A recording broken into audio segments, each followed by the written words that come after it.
Okay, in this video I'll be going over how to create this soft brush 3D text in Inkscape.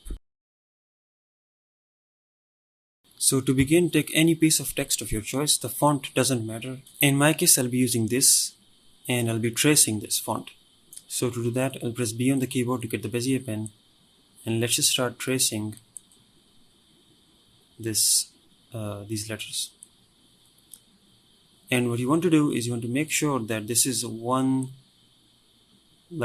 single path. The entire text needs to be one single path. So you need to be a little bit mindful when doing this. Let's remove the fill color, and I'm going with a red stroke color just so I can see what I'm drawing.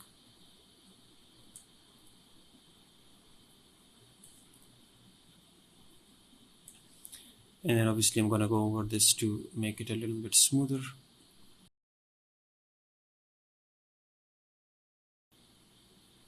And again, I want the P to be one single path. So it starts here, goes here, comes all the way here, and then just goes around like this. So that is actually important to get a nice smooth result.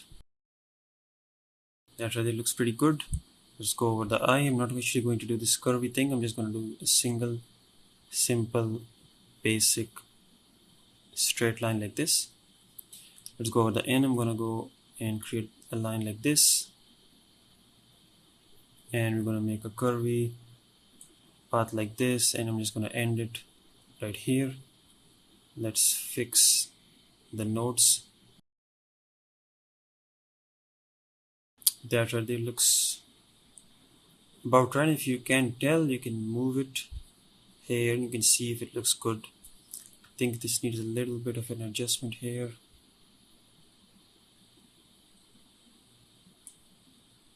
This should work. Finally, the K is a little bit tricky, but we should be fine. If I make a straight line like this, and I want this line to go all the way around like this, and then finally make the entire shape in one single path. So let's just go ahead and click here like this. Let's make a node here, click there, and finally I'll click there. Let's do something like this. Let's make this smooth like that. I'll zoom in here.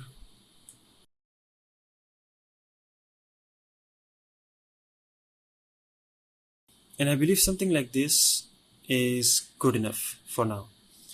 So let's just go ahead and create a circle. Let's remove its stroke. Let's come over to the fill and stroke menu, and on the fill tab you want to add a linear gradient. So let's add, I'm going to go with the pink color for the first stop, and I'm going to go with a light pink color to give a gradient like this, something like this. I want to make it a little bit smaller in size, and then I want to duplicate this to have an extra copy. And then I'm going to select the circle, hold shift. You want to make sure the circle is above this path. So if I keep it here, it's above the red object, of course. So let's just, actually the opacity is a little bit lower. I'm going to increase that to 100, and I want to select the red object. Okay, before I do that, I'm going to select this object, hold shift, select this red object, hold shift, select all of them, and then do a path and combine.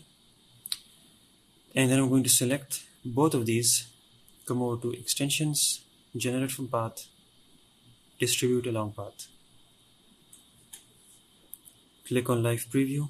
If you get an error like this, that is okay. That is Inkscape telling you that the spacing between the objects is too small. It's going to make sense in a second. So I'm going to reduce the spacing down to this default value, which is going to be 0. Basically what Inkscape is doing is actually taking your shape, in our case it's a circle, and it's just going to place it on top of the path, and it's going to keep a distance of 0 between each circle, right? So in this case the spacing is 0, so there's no space between the two circles, but we don't want that. We want the space between the circles to be so small that they blend into one another to create one smooth shape. So we're just going to reduce the spacing value to like a value of -10 just to begin, and then we're going to slowly decrease this value. So -10 is good, it's very smooth, but we can go a little bit lower, I believe. Let's go to 12, and actually we cannot go to 12, so let's try 11. -11, we cannot use that either. Let's try 10.5, see if this works. We can use 10.5, so let's just go ahead, and if you're happy with it, you can click apply. I'm just going to try one thing, which is rotate pattern 90° clockwise. Sometimes this can produce pretty interesting results. In this case I prefer the original, which is this right here. And what we can also do is actually turn off the live preview, click away, and I can actually make changes to our shape before finalizing it, and then I can finalize it once I'm happy with it. So let's try that again.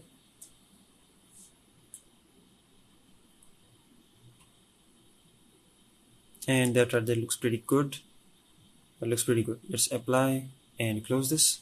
And more or less we're done with this.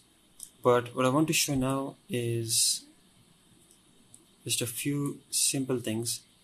And I've selected the object, and it says group of 1050 objects. You want to ungroup these objects. You want to select each one separately and group it together. And then you can actually just place them much closer. You can rotate them, and you can set them up exactly how you would like. Finally, the eye is missing its dot, so let's just go ahead and get this right here.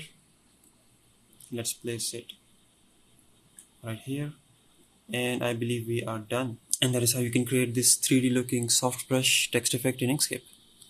So if you like this video, you may also like one of my other videos. Thank you for watching.